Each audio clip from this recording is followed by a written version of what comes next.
So I got early access to Varka, and he is quite special. And I'm not just talking about that perfectly chiseled jawline. You see, this Grandmaster of Knights of Favonius can fight in so many different teams, which sometimes do wonders and sometimes fail to work in a hilarious way. Not only that, part of his kit seems so out of place, like you're better off just ignoring it sometimes. And then finally, when it comes to the numbers, they differ so wildly, depending if you play him as a Pyro, Hydro, Electro, or Cryo damage dealer, and you'll soon see why.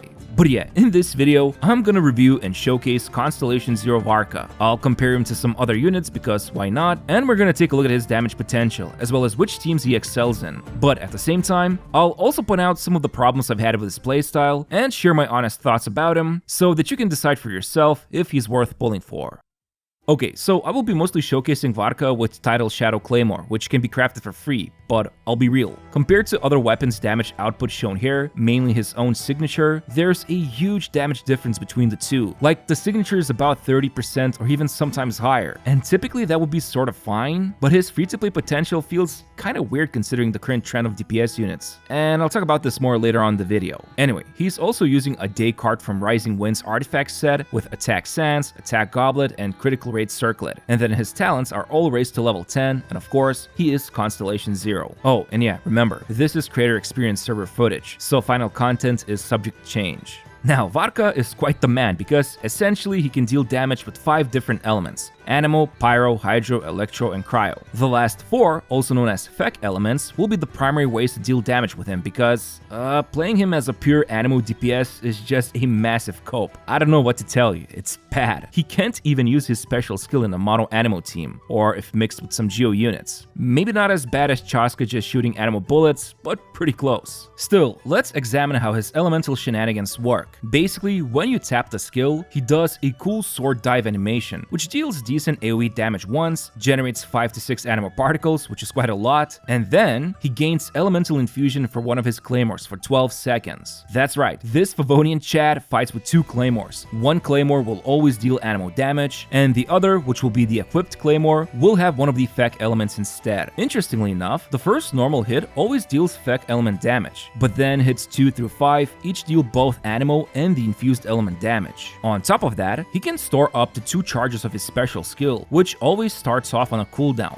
but each hit from his normals will reduce it by 0.5 seconds or 1 second if his Hexerite talent is active. And once the skill is ready, you can tap the skill button where he does sort of a similar animation again, but this time the damage is way higher and it delivers 1 elemental infused hit and 1 Anemo hit. As you can see, for example, the Pyro damage here is much higher, basically 2 or 3 times bigger depending on the buffs, and this will always be the case for any of the infused Fech elements. However, he can also instead use a charge attack to consume the skill charge and deliver 2 slashes, each dealing both infused element and Anemo damage. Now, technically, this special charge attack has higher total motion value than the special skill, but it's only like 64 more MV, and based on my own experience, it's easier to quickly weave in the skill tap rather than the charge attack. But maybe others will find it easier to use his charge attacks. I don't know, it's not really that big of a deal to be honest. Regardless, he can only deliver this special skill 2 times, and then usually by then, there's only a few seconds left before the skill's duration is over. Although, it seems like his special charge attack can be done in a combo like this to unleash a total of 3 special hits, twice from charge attack and once from the skill tap. But the rotation is so long, it's just not an efficient combo when most buffs have worn off a long time ago.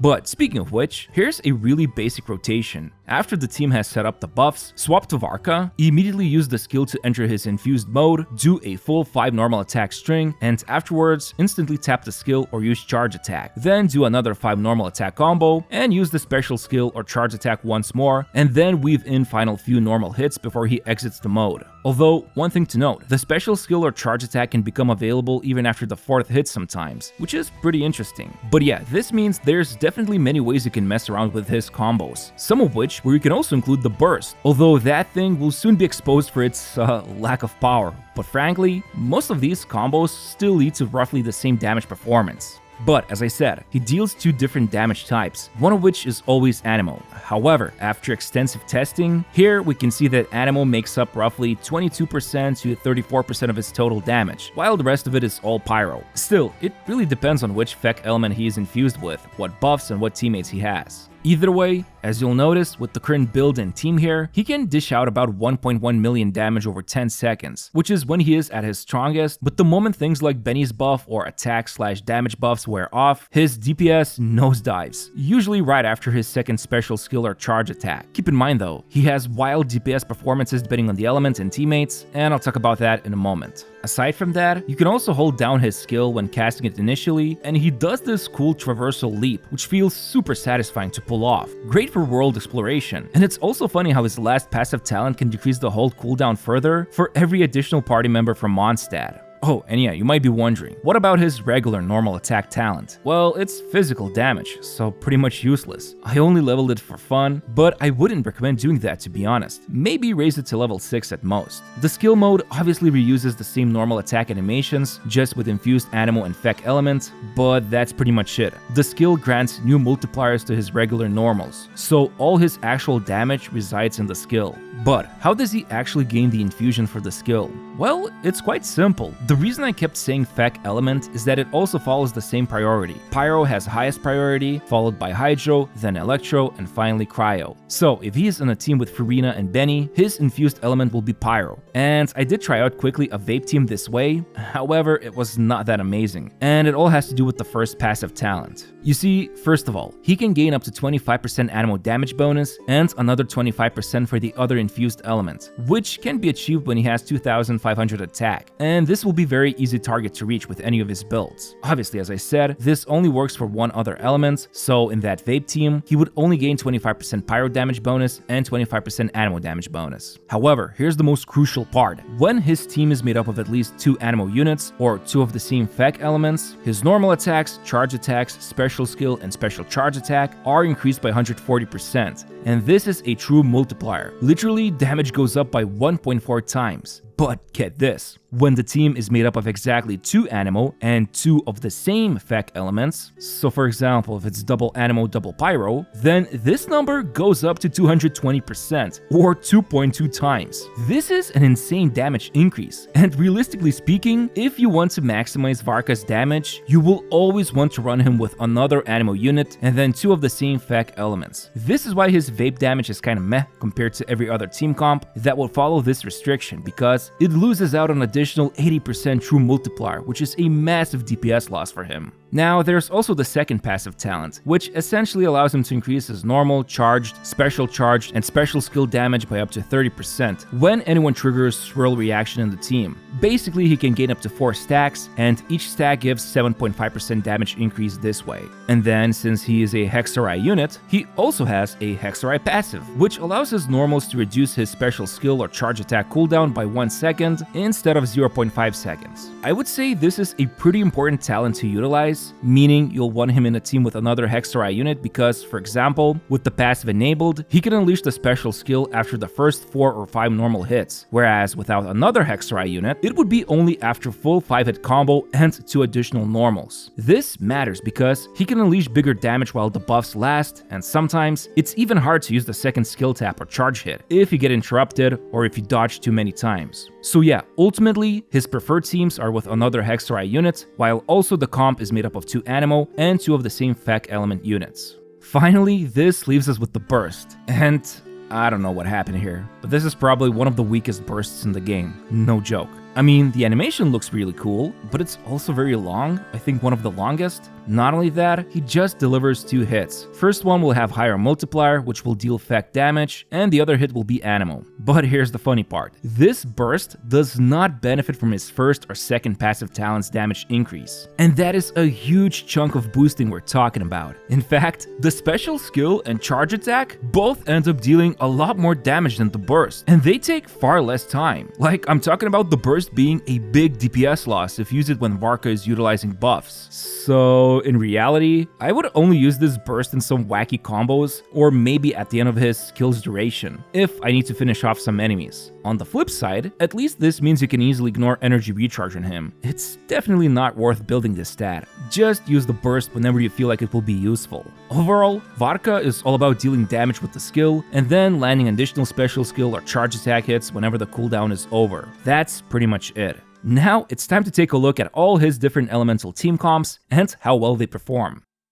Alright, so essentially Varka has 4 team archetypes: Pyro, Hydro, Cryo, and Electro. And starting with Pyro, I'm just gonna admit this immediately. This is his best team archetype. Durin and Venti plus Benito lead to the highest DPS Varka can output at C0 with Tidal Shadow. It's just a very easy team to play, but there is one slightly annoying thing I've encountered: Benny's Circle. You see, Varka's normals make him move a lot, like I'm not joking. Sometimes it's so easy to step out of Benny's Circle. And yeah, sure, someone like Arlecchino also moves a lot, although other recently released units like Flints or Zibai don't do that. But still, keep that in mind. It's also important to note he can get interrupted quite often when trying to do all his combos. I don't believe he gains any resistance to interruption, so shielding can be valuable for him. But other than that, yeah, this is his best team right now, although his own personal contribution definitely isn't the highest when we look at past DPS units released during Nodcry update cycle. It's just the nature of his multipliers. They aren't that massive in 2026, and especially considering Tidal Shadow is just an alright free-to-play weapon on him, I would say he only really catches up to other best DPS units in the game who are free-to-play level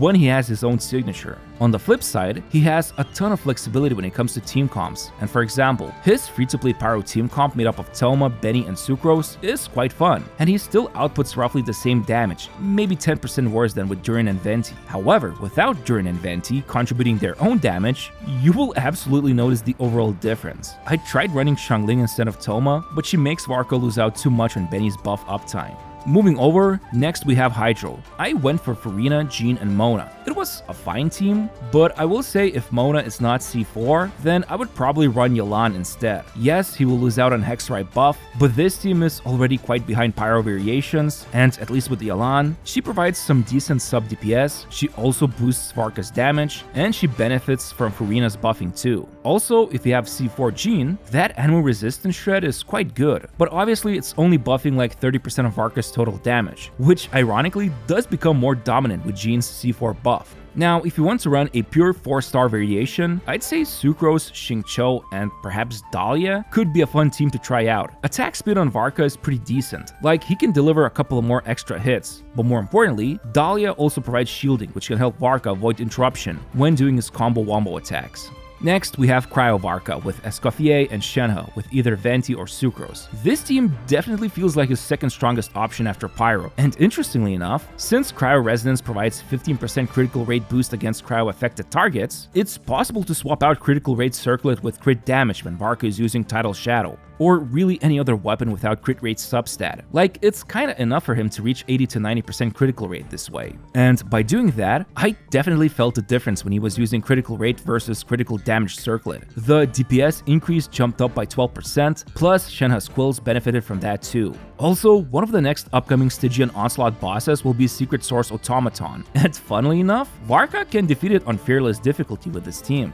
Finally, this leaves us with Electro Varka, and I tried him out with C6 Iansan and C6 Sara along with Venti. Initially, it looked impressive, since he can score some pretty big hits that would only be possible with Durin, Venti, Benny, Pyro team comp, but there's almost no sub DPS support other than Venti's. I mean, sure, Sara can hit once maybe for like 80 to 100k damage at best if she crits, but afterwards, Iansan is already providing weaker buffing due to lack of movement, and Sara's own buff doesn't last too long. So after the first normal 5 hits and skill tap or charge attack, Varka's damage just nosedives. It's a fun team, but to me, this archetype felt the weakest, especially considering it's utilizing C6 4-stars and the Drunken Bard himself. Otherwise, you could also consider swapping Sara with Fischl and Venti with Sucrose, if you can only go for a 4-star team comp variation. So yeah, overall, Pyro Varka seems to be the strongest, followed by Cryo, then Hydro, and then at the very end, there's Electro Varka doing its own special thing. Still, I also mentioned it's possible to play him in a vape team with a comps such as Farina, Benny, and Sucrose. Again, he will be missing out on a big chunk of true multiplier by not using one of the 2 Fek element teammates, but it can be a decent option if you badly want to go for some vaporized damage instead. Oh, and you might be wondering, what about Varka with Shenyun? Well, the thing is, while he is in his skill mode, he can't do plunge attacks. He is suffering from the same sickness as Child, I'm afraid. But sure, you could go for the good old C6 Benny, Farina, and Shenyun archetype like for any other Claymore user. You'll just need to ignore his skill and keep on plunging with that regular normal attack talent. Hey, at least raising it to level 10 was worth it, right? Finally, there's also Bineffa core. I mean, those two are absolutely broken, and you could pair him along with Venti or Sucrose or even Kazuha, just so they can shred resistances, while Varka goes on to deal some Hydro damage, or heck, go for Durin and then Varka can deal some Vaporized damage too. But then there's no one applying Viridescent in her ear, so you maybe put that set on Varka instead? At least that's what I did, and it seemed pretty decent, but let's not kid ourselves. We all know it's Bina and Ineffa putting in a lot of damage here. Still, I would say there's so many ways to build Varka. I really do like the fact you can specialize in different types of elemental damage, and I didn't cover all the team variations, but you could for example even use Aoife in PYRO Teams if you don't have Venti, and even with Cinder City, it's actually a pretty good performance. So, what do I think about one of the strongest people of Mondstadt?